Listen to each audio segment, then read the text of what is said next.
y'all trying to interview people during their worst times. Like, that's not the smartest thing to do. Like, people are really breaking down, and y'all sitting here with cameras and microphones trying to ask us what the is wrong with us. I'm so and you sorry, really trying to understand it with the microphone still in my face, with me shivering cold, with my kids wet, and you still putting the microphone in my face. Hello, I'm Paul Barry. Welcome to Media Watch. And that was CNN's Rosa Flores getting it from a Hurricane Harvey survivor in Houston last week and handling it very gracefully. It is a hard act for reporters in disasters like that, and the media has certainly been all over it, with Harvey making headlines night after night on the TV news here in Australia too. After the wind came the water. A rainstorm unlike anything America has seen before. The flooded streets of Houston teeming with boats, rafts, military vehicles. 5 days after Harvey hit and Texas is still in rescue mode. After the biggest rainfall on record for a single storm, the death toll is still rising. Newspapers and websites here have also given acres of space to the story. Day after day after day. And given the magnitude of the disaster, and that 47 people are now confirmed dead, we would expect it. But several thousand kilometres closer to home, a much bigger disaster has been unfolding, and commercial TV viewers have been hearing almost nothing. Monsoon rains are causing widespread flooding across the Indian subcontinent, leaving millions homeless and claiming hundreds of lives. India, Nepal and Bangladesh are all affected. The death toll in these Asian floods is more than 1,200 people, or 25 times as many as in Hurricane Harvey. Yet it's probably got 1/25 of the coverage. There's been next to nothing on primetime commercial TV news, and the ABC's 7 p.m. bulletin had little and came late. Nor has there been much in print and online. You'd have been hard-pressed to find anything in the News Corp tabloids, or in the Fairfax papers until this story last Friday. Millions affected as floods wreak havoc. So, what could be the reason? Well, it's certainly important enough. The floods hit 43 million people, according to Oxfam, and 2/3 of Bangladesh is underwater, while in some places they are the worst in 30 years. Nor could lack of pictures be the problem, because there's been plenty of dramatic TV footage and some remarkable stills.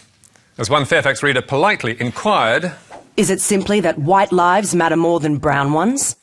Well, that's almost certainly the key reason. As World Vision's Tim Costello told Media Watch, the difference in the level of media interest and the preference for the Houston storm has been striking. Media organisations operate with an unspoken wheel of death that gives greatest weight to those we most readily identify with.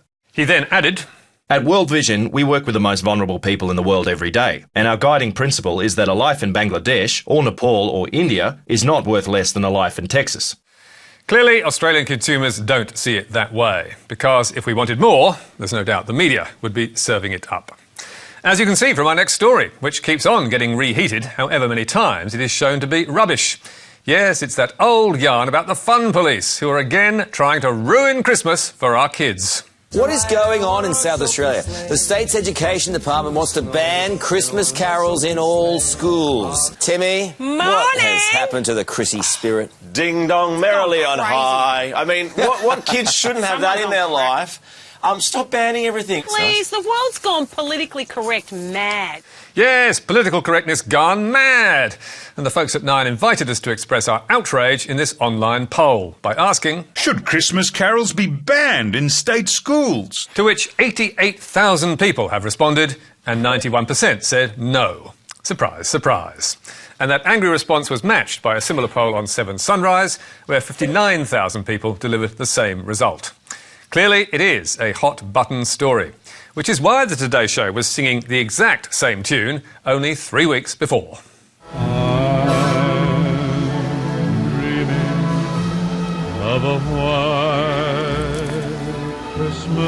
Now, if you live in Adelaide, though, make the most of it while you can. The Education Department wants to ban all Christmas songs from schools. This is political correctness once again gone mad. Who would even want to think about banning that sort of stuff? So, is it true? In a word, no. But back in June, South Australia's Department for Education and Child Development published a policy review in which it stated, DECD schools are secular and therefore Christmas carols, singing and performing, for example, is not regulated by the department.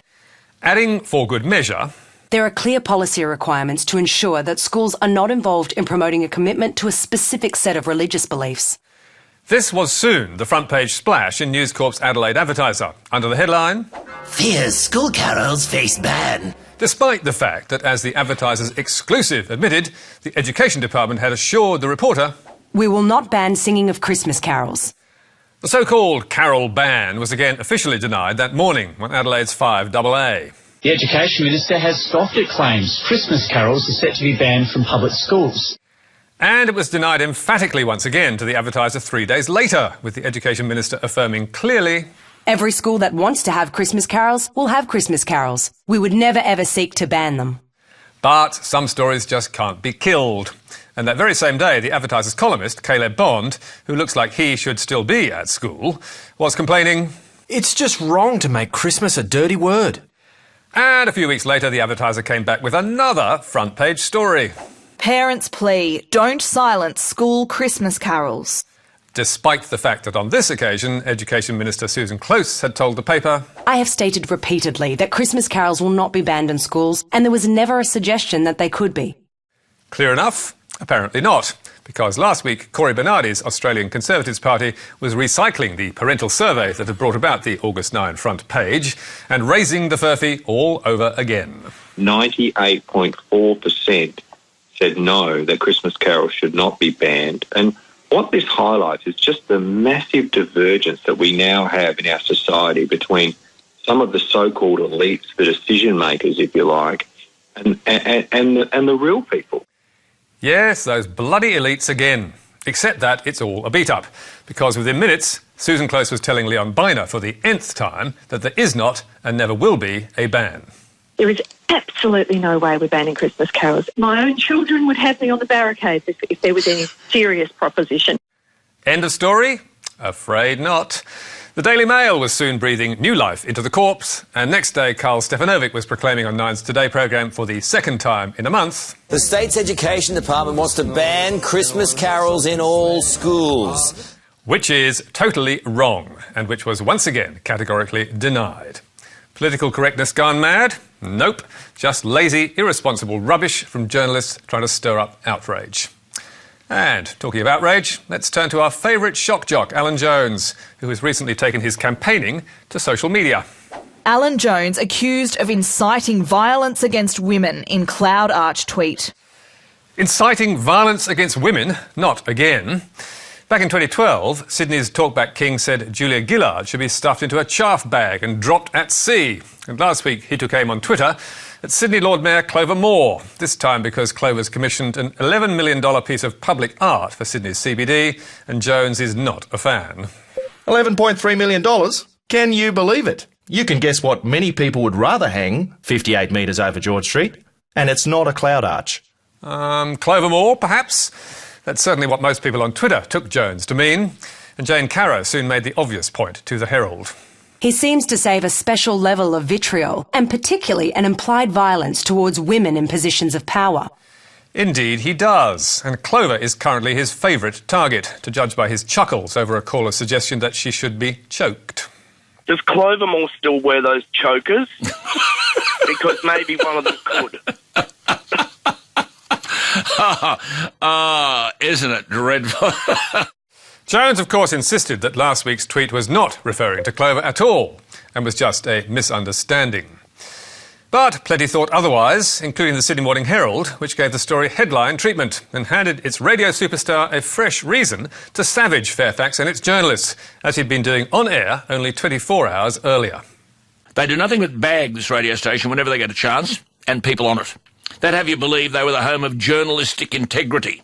Well, they're not. They're proving themselves a low-rent outfit, a reservoir of journalistic bias.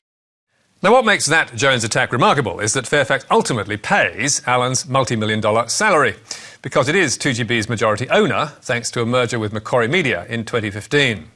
But it has not been a happy marriage. And Alan's fellow shock jock Ray Hadley, who's also ultimately paid by Fairfax, clearly doesn't feel it's a perfect match either. Someone sent me a note about how Fairfax has reported the radio ratings today, and in a most derogatory sense, they've reported on how we've fared by someone called Rob Moron.